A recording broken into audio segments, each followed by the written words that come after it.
Happy Friday Eve, everybody, and welcome to Houston Live on this Thursday, June 25th. I'm Derek Shore. And I'm Courtney Savala. Happy Friday Eve, thirsty Thursday. I might as well get into it, right? So thirsty. I know. Cheers.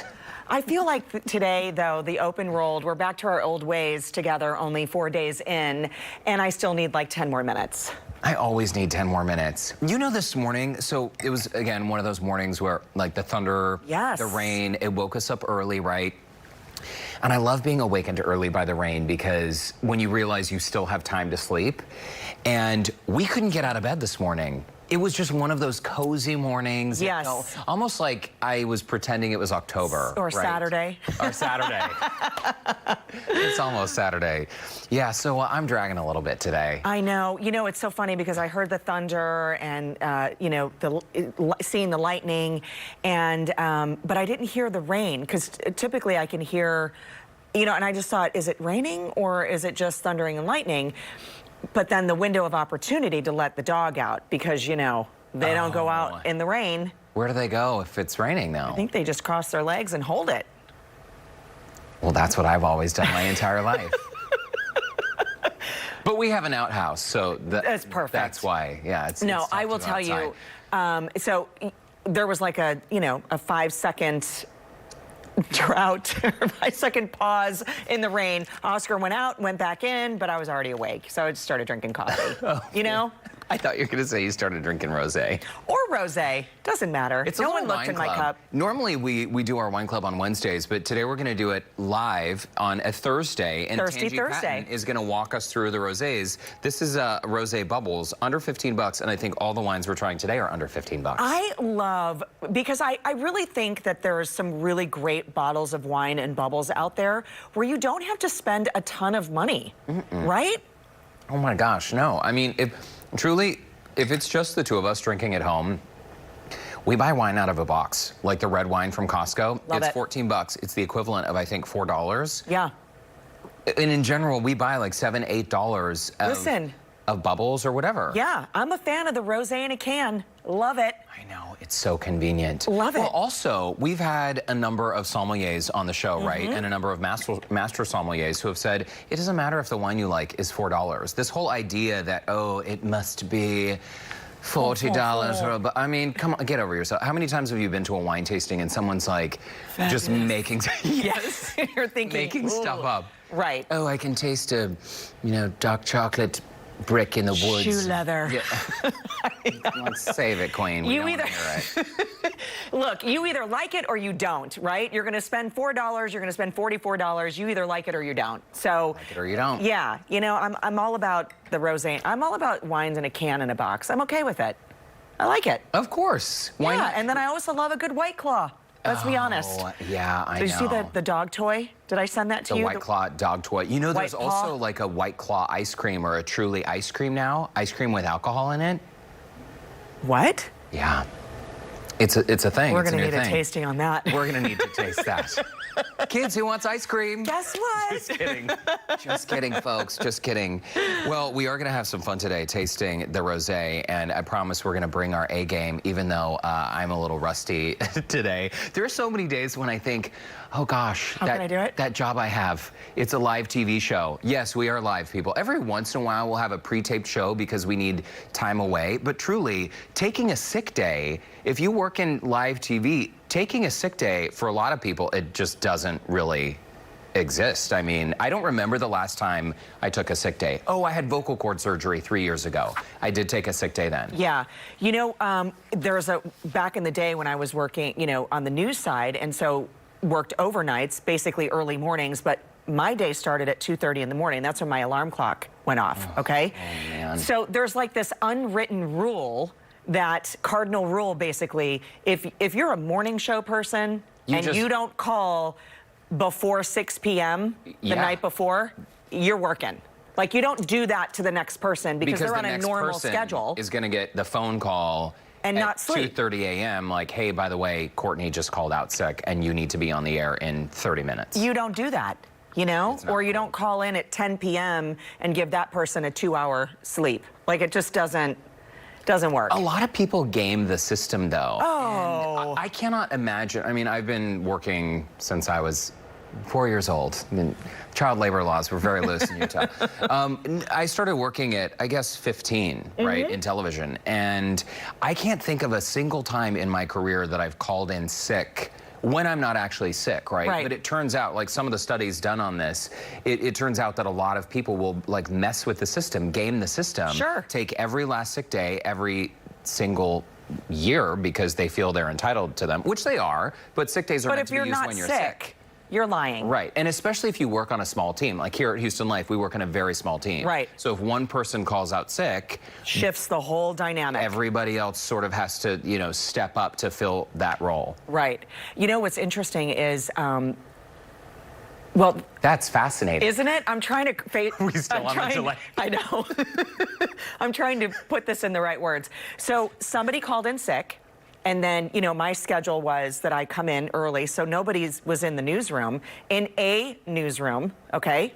Not saying where. Not saying where that newsroom was. But apparently, the person who did sort of like the night shift called in sick, okay? But said person left their Southwest Airlines check-in on the printer in the newsroom. Shut the front door. You're not sick. Got your check-in. Boarding group B, right here. Not sick. You're not even in town. Oh, yeah. No. That's not a good look. Not a good look. What about the people who call in sick and then on their Instagram pages, they're like, out at the club, you know, doing the things that they do, or like the Zoom calls at the beach house. Yeah, red flag. Courtney, did you put a pool in your, did you put the Atlantic Ocean in your backyard? Wow, upgrade.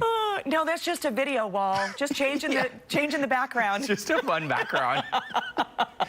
Well, I don't know. I mean, I'm not an employer, but I can imagine if, you know, my employees were faking sick and then I was finding their airline boarding pass. This survey that was done, 2,000 American workers, 52% say they have faked being sick to get out of work. Monday is the most common day for people to call in sick, and 1 in 3 people have used a sick day following a holiday. See, that's also kind of a red flag. Like you have this long 3-day weekend.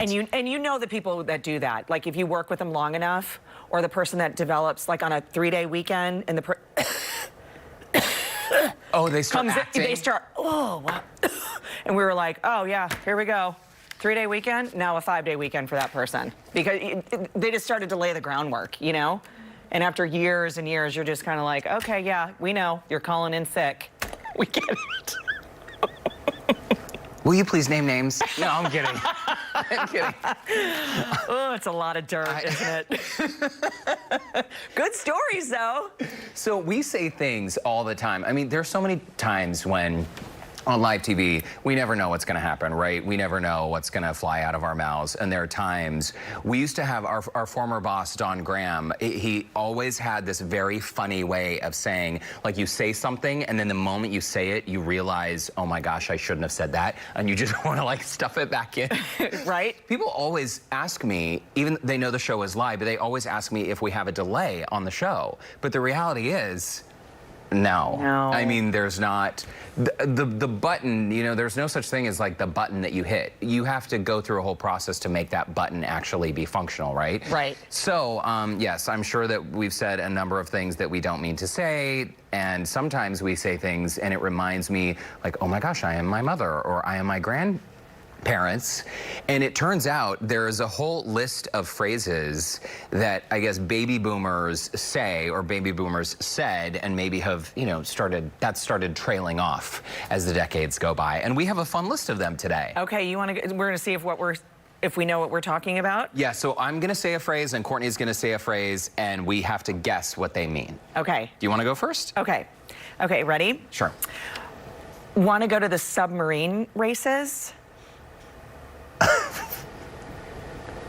I've never heard this. Neither have I. That's a phrase? It's a phrase. Want to go to the submarine races? Yeah. That sounds dirty. Like, do you want to get busy? It's a little risque. It's a subtle way to ask if the significant other wanted to make out in the car.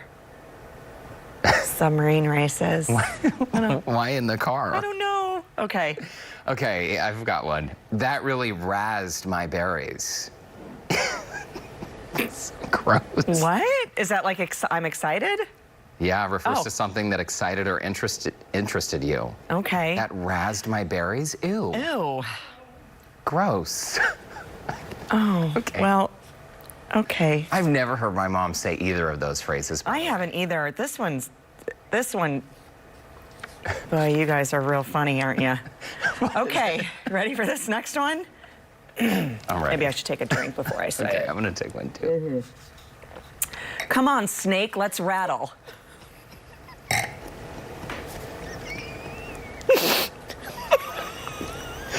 Wow, that was a close one.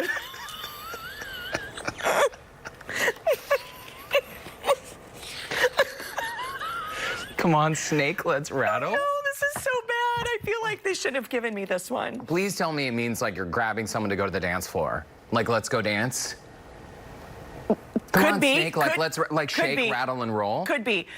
Dual meaning depending on the tone is what it said on my card, but it's meant to be a girl asking to dance, but it could also mean you're challenging someone to a fight.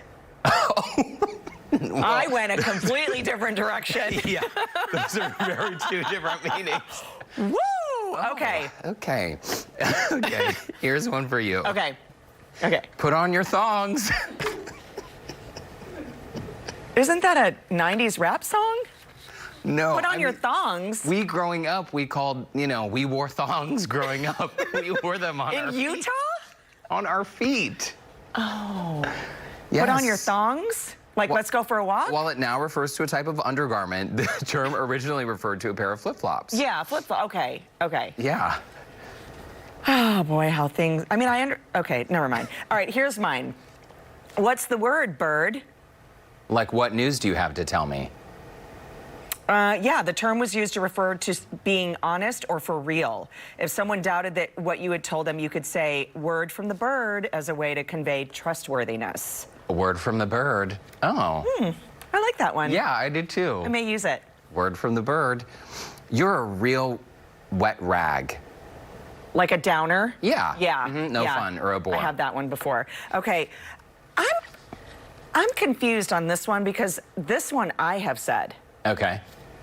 That's so grody. Like it's gross. Yeah. But I thought that was an 80s phrase. Grody? Yeah, terms referred to something that was extremely gross or dirty. Yeah. I guess this is like everything old is new again. Growing right? up, I heard the term grody. Yeah. I don't know if I ever That was an used it. 80s like Valley Girl though. So grody. Okay, we got a few more to get through. Stop dipping in my KOOL-AID. Is that like your business? Yeah. Okay. Yeah, stop being nosy. Okay. All right. What's the skinny? You know that one. What's the scoop? Yeah. Tell me. Yeah. Right. What's in your bag? What? What's in your bag? Is that like baggage? Like, what's your story? What's in your bag? Like if I said to someone, what's in your bag, I would be asking like, What's in your bag? What does it mean? Apparently it means you'd be asking them like what their problem was. Oh. Or where they were from. What? You imagine. I know. What's Like- in your bag? Someone new starts at the station. We should and try instead that. of saying like, where are you from? What's in your bag? We should try all of these Like, phrases wow. like the next time we're interviewing somebody for a position. That would be fun. Right? What's in your bag? What's the word, bird? Utah. Wow, big bag. Funny. Are we done? I guess so. That's it. What's the my skinny was gosh. my last one. Wow, that was so fun. I really was. loved that. Well, and if you have any we missed, please let us know because, my goodness, there are all kinds of great phrases. Absolutely. Cheers, friend. Cheers to that. Cheers to rosé. Absolutely. And bubbles at that. All right, still ahead on Houston Life. Pride Houston's president and CEO, Lo Roberts, shares her experience as the first black female in her role, plus a preview of the upcoming march and rally. It's a shot of Courtney. Yeah, there we go. There's Lo. The upcoming march and rally in support of the Black Lives Matter movement. That's next. Welcome back to Houston Life. Everyone cheers. And in case you missed the big news earlier this week, we did announce that we are moving from 1 p.m. to 3 p.m. And a lot of people have had questions about that. There's been a whole thing that we've posted on our Houston Life Facebook page if you have any more questions. I know, and it's super exciting. It's actually a real happy hour for us, right? 3 o'clock, you know. Kind of stretching it a little bit. I mean, it's maybe a little bit early for a happy hour to start, but we've heard from so many of you that it's a better time for you to watch, not for everyone, but for a lot of you. And that 3 o'clock is just a great way to get happy hour started a bit early. I know, and we're so excited to move into that new time slot, and it's still going to be the same old Houston Life. So don't get nervous. I know a lot of you post us messages and getting nervous. Don't worry, it's still going to be the same old Houston Life. The same old Houston Life? Like, you know, like your best friend. You know, okay. Nothing's changing. Okay, great. Okay, like, great. you know, it's all good. Well, cheers to a new time slot at 3 p.m. And thanks for staying with us today on Houston Life. The time now is 1:18 p.m. And folks, Pride Month, it happens every year in June. And did you know this year the Pride Rainbow has expanded to include 2 brand new colors, black and brown. The addition aims to show support for the Black Lives Matter movement. Well, Pride Houston President and CEO Lo Roberts shares how their organization is taking action to support BLM, and she's joining us now. Welcome to the show, Lo. It's so great to see you. I love the backdrop. And let's get started with the actual parade. I know it would have been this month, but we're postponing, obviously, due to the pandemic, but it's coming up in the fall, correct? Wrong, actually. We have completely canceled the Pride typical celebration this year. So you won't see the typical parade and festival that you would normally see. What we decided to do was, instead of doing this, to kind of shine light on everything that is going on when it comes to Black Lives Matter and trans Black Lives Matter, just to show that there's still a reason that we still protest and band together to kind of solidify a message of equality all around the board. So our typical celebration would come back next year, but this year, especially when it comes to COVID and things of that nature, kind of taking pride and making it shown in a different light. I think that's really great. It is one of the largest Pride celebrations in the country. And Lo, just sort of break it down for us, the need for Pride still. A lot of people have maybe heard about Stonewall, the riots that happened in New York City back in the 60s. Some people still out there, no offense, maybe living under a rock, they don't understand why Pride actually still happens or why BLM and Pride would be joining together. So can you help break it down for us, please?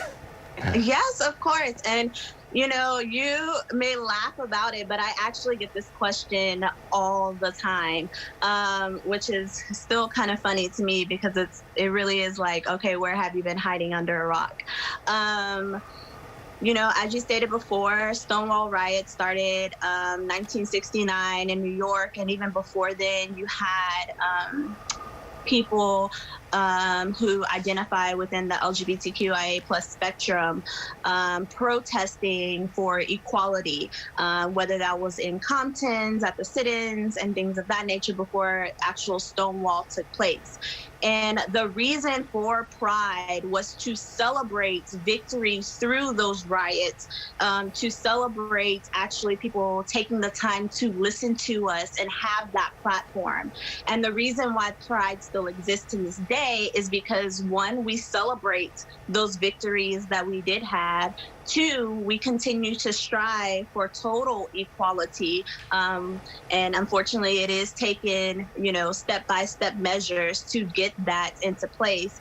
But in order for us to continue to work 65 days out of the year, we like to have at least one day where we can come out, be stress-free, have a day of relaxation from that continuous fight all year long. Absolutely, a time to celebrate all of our differences, because at the end of the day, we are, Derek, as you like to say, more alike than we are different. We have so many things to celebrate in each other.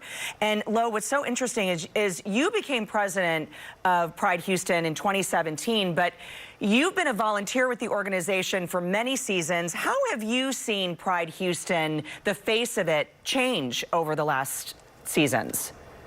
So, despite Stonewall being started by queer women, trans women of color, when you take a step back and see how prides have elevated throughout the years, when you think of a lot of pride organizations, you think of, for lack of better words, cis white men.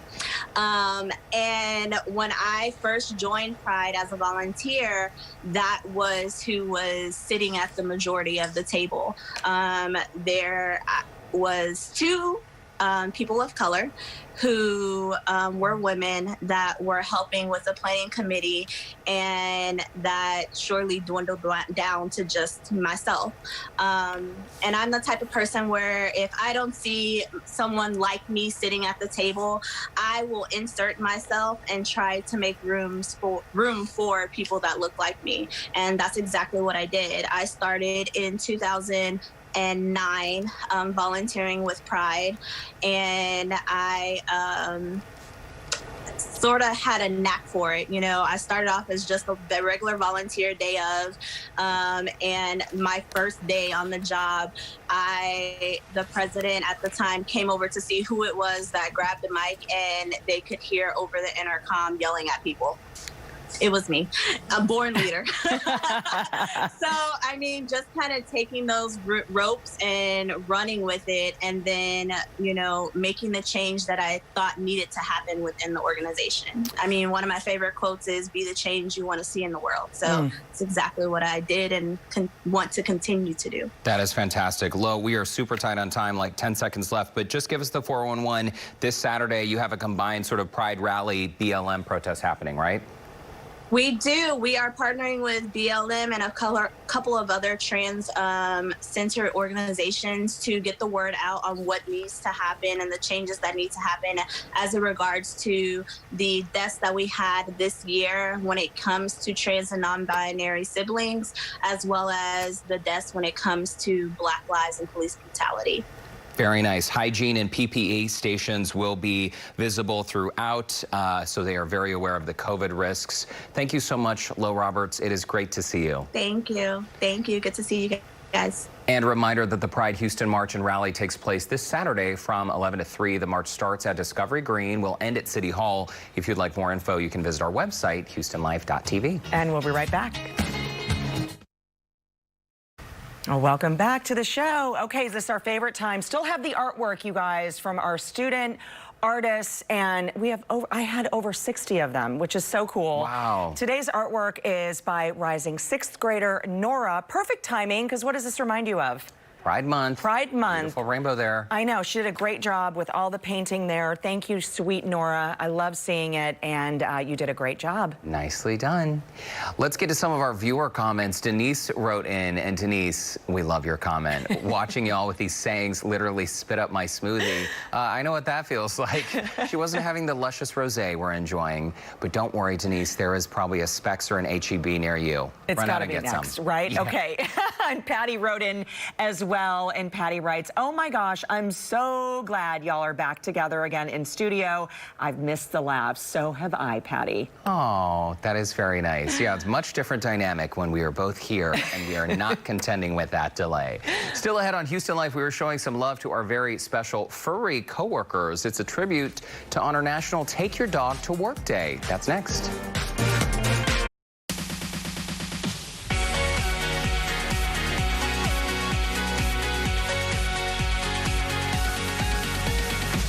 Welcome back. Okay, I saw a glimmer of sunshine happening as I was walking into the studio. Wow. I don't know if I was dreaming. Meteorologist Eric Brait is joining us now with our weather update.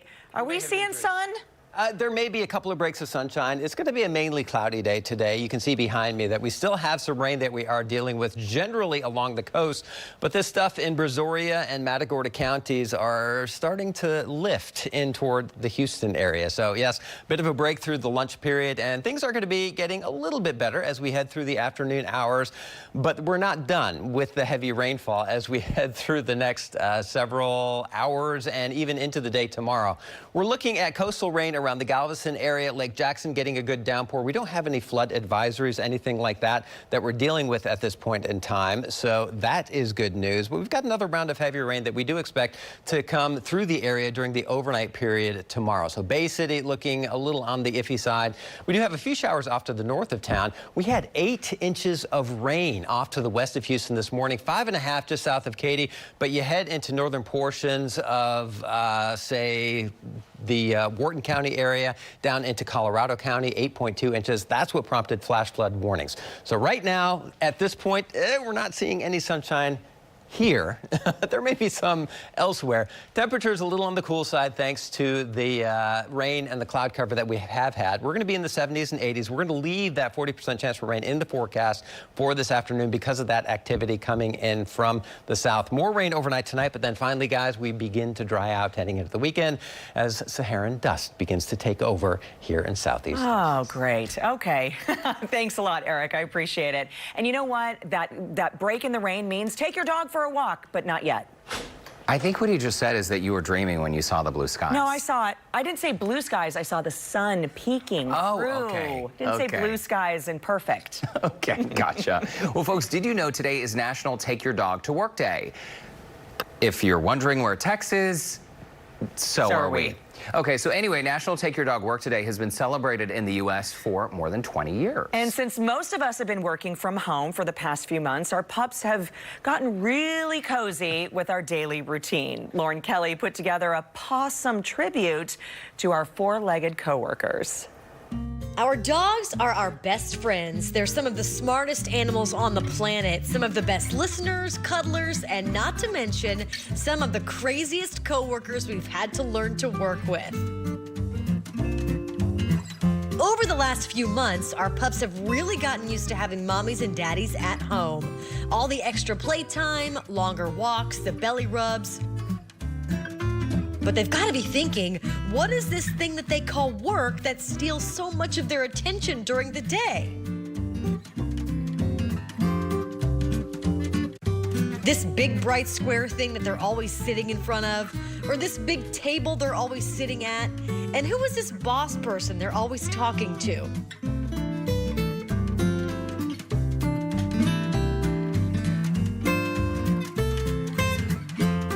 For over 20 years on the Friday after Father's Day, we've been celebrating Take Your Dog to Work Day. And here's a little bit of history about it. It was originally created by Pet Sitters International to celebrate great companions that dogs make and promote adoptions.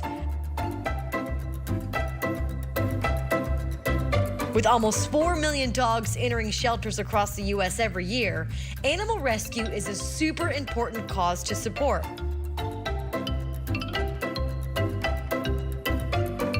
Take Your Dog to Work Day was first celebrated back in 1999, and over 20 years later, it's still going strong.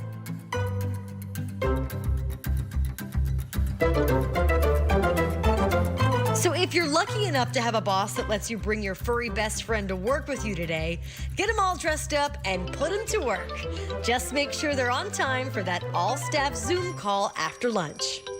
Oh, Minnie, it's so cute. So many cute furry coworkers. Thank you so much. Yeah, Minnie has grown up. She was just a tiny little thing when we first saw teacup. her. All right, folks, it is the unofficial wine of summer, rosé, of course, and still ahead, a virtual wine tasting with our dear friend Tanji Patton of Good Taste TV. She is pouring some affordable sips and serving up some tasty bites right after this.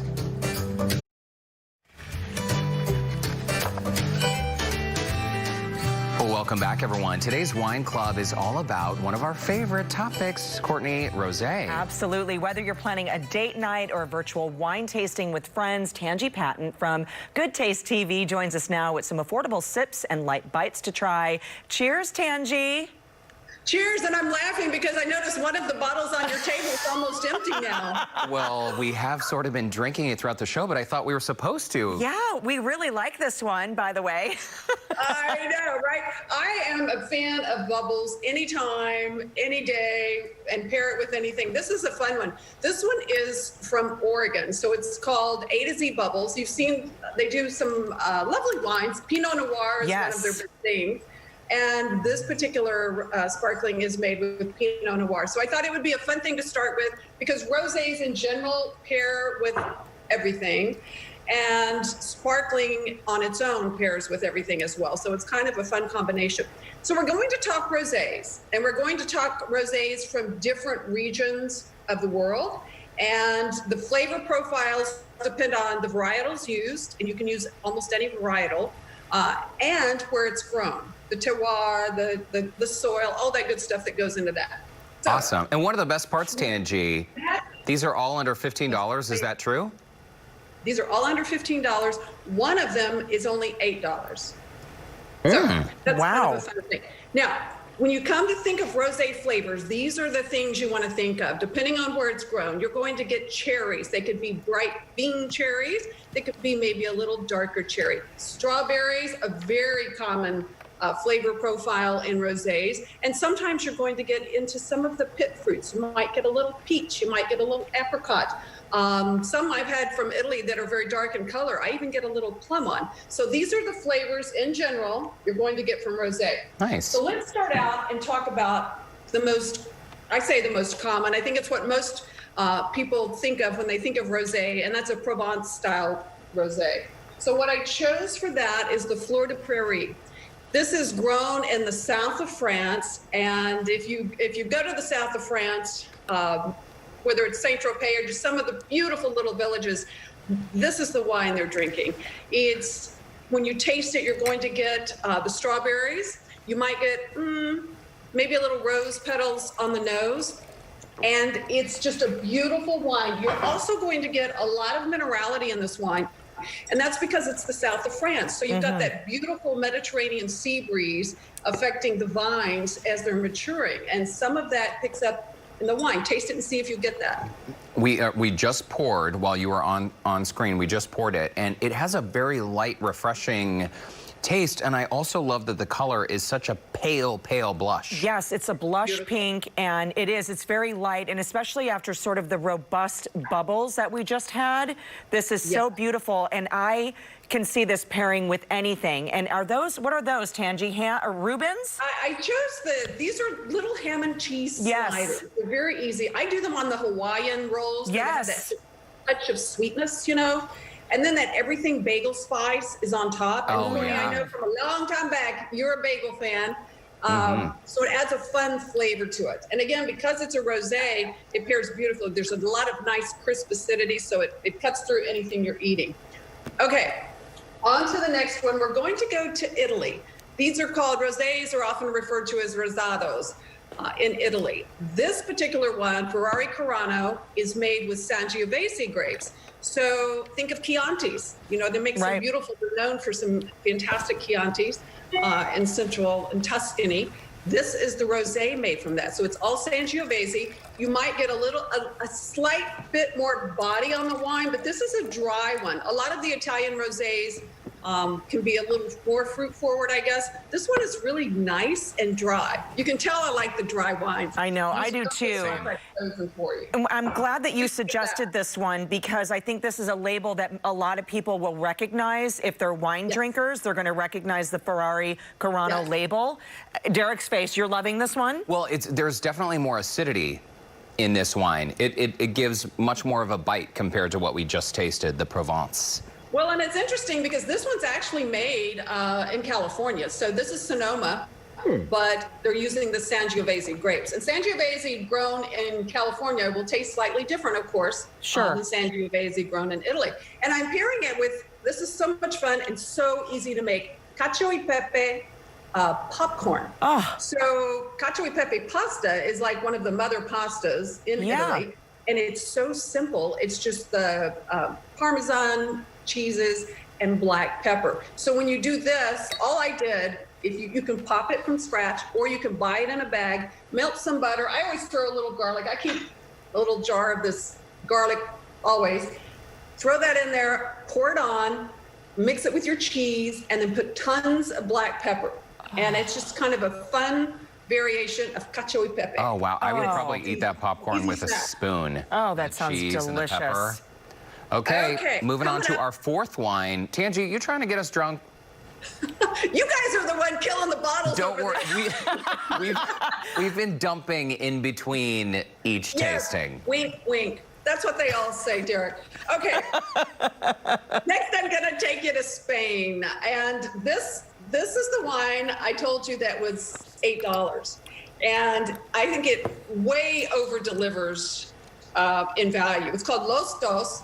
It is 100% Grenache. It's grown on the coastal area of Spain. And it's got that great minerality on the western coast over there. So it gets the sea breeze. It's light, it's refreshing. You get those cherry flavors, and it's delightful. And I love it. Only $8. And I think it pairs beautifully with marinated olives. I have all of these recipes on goodtaste.tv, but these are just heated up with garlic. I've got a little orange rind in there. Put what you like, and it just turns olives into something amazing.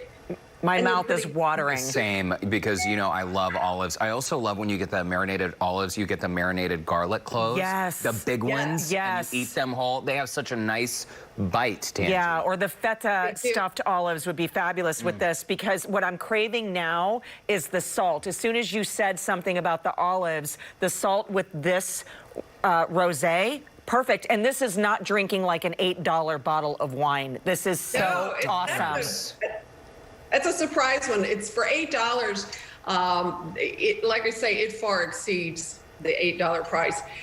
This one is Kim Crawford. Kim Crawford, known, of course, for her Sauvignon Blancs and some of the Pinots she's doing in New Zealand. This one is a rosé.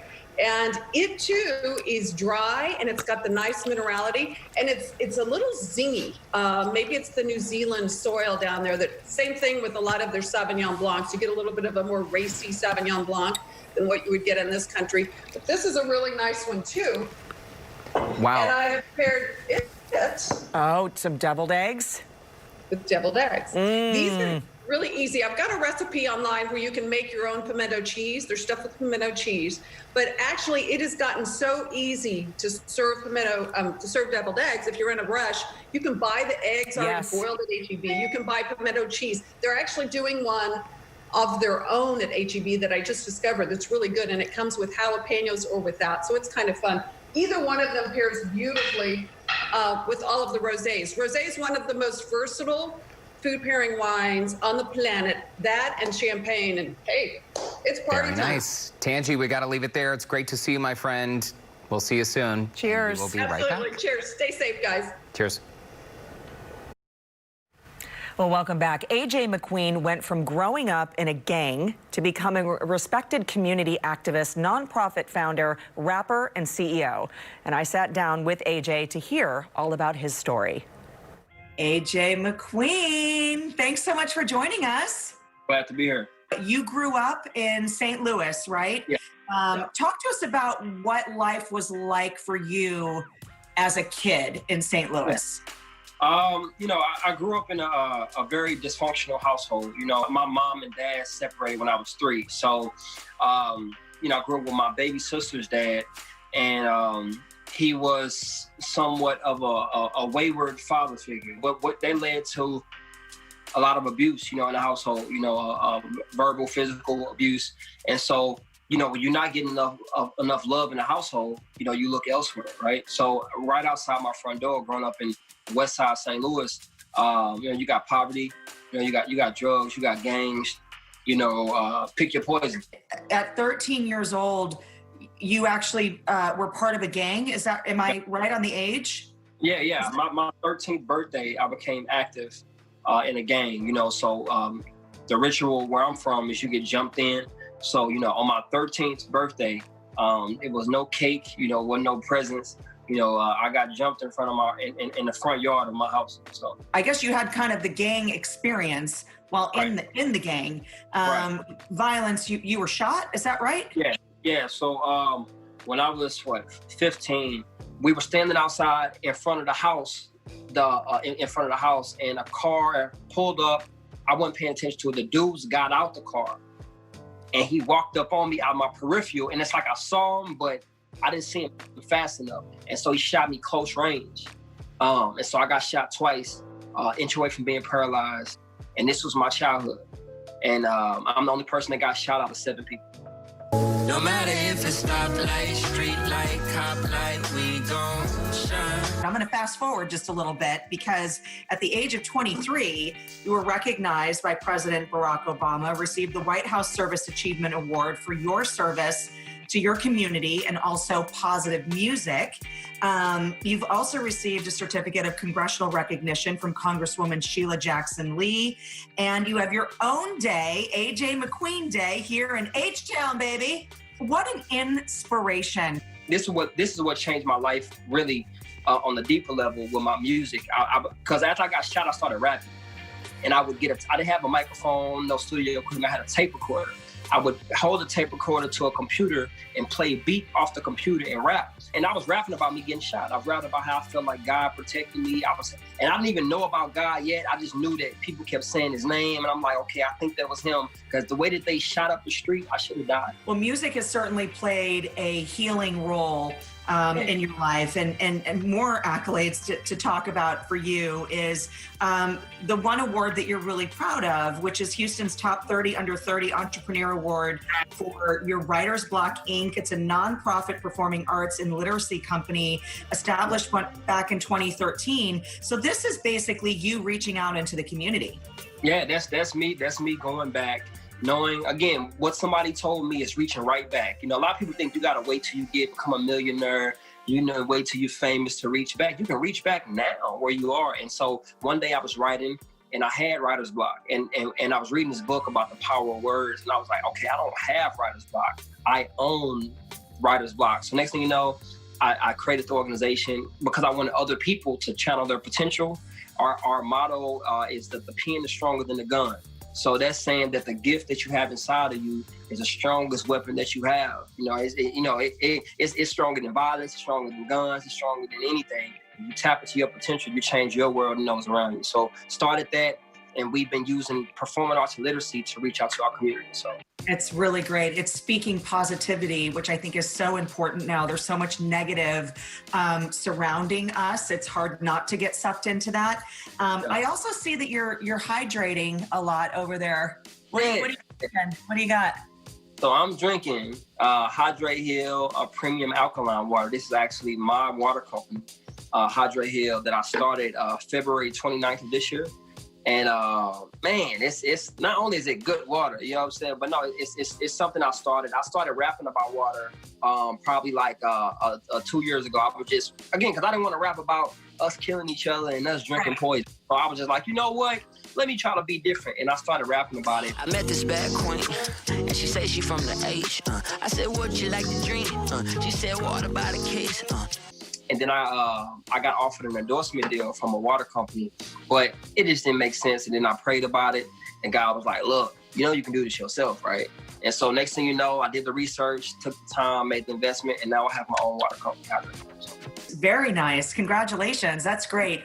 And before we leave, AJ, let's just get your take on checking in on the pulse right now of we are coming off of course, George Floyd, the riots, his death, his beautiful memorial service and celebration of life that happened here in Houston. How are you feeling today after all? Honestly, there's two parts. You on one side, you're numb to it because you see it daily. It's like the same movie all the time. But then on the other side, there's definitely it's anger. It's anger, it's frustration.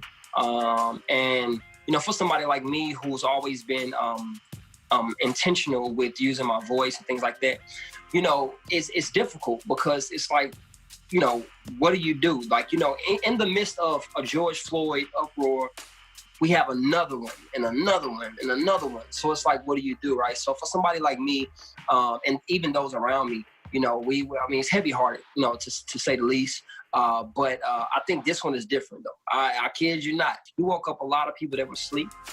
And so, the community responds in different ways. For me, it's more so systematic. If we looking at injustice and racism as systematic things, and we have to respond systematically, and so, heavy-hearted, but we're also moving forward, though. Well, listen, we appreciate your positivity. We can't wait to have you in studio one day. Maybe you can rap and perform for us. I got you. Yeah, as soon as we can get you in the building, we would love that. Yeah, free water on me, too. I got it. Free water for everybody. I'm thirsty. I'm ready. Let's go. So sweet. Thank you so much for your time today. I appreciate it. It was a pleasure getting to meet you over Zoom. Gotcha. Nice to meet you, too. AJ McQueen, such a great story and such a shining star right in our backyard, and really incredible when you think about at 13 years old, he was initiated into a gang. Wow. And where he is today. He's come a long way. We'll be right back. Tomorrow, do you recognize him? David Hornsby. He played Boomer on Good Girls. It's the guy that you love to hate. Did you know that he's from Houston, y'all? And he has a new series streaming on Apple TV. We're going to talk to him, what life has been like in pandemic. Your shoes? ASOS. Oh, my shoes. ASOS. Mystery solved. See you tomorrow. Cheers.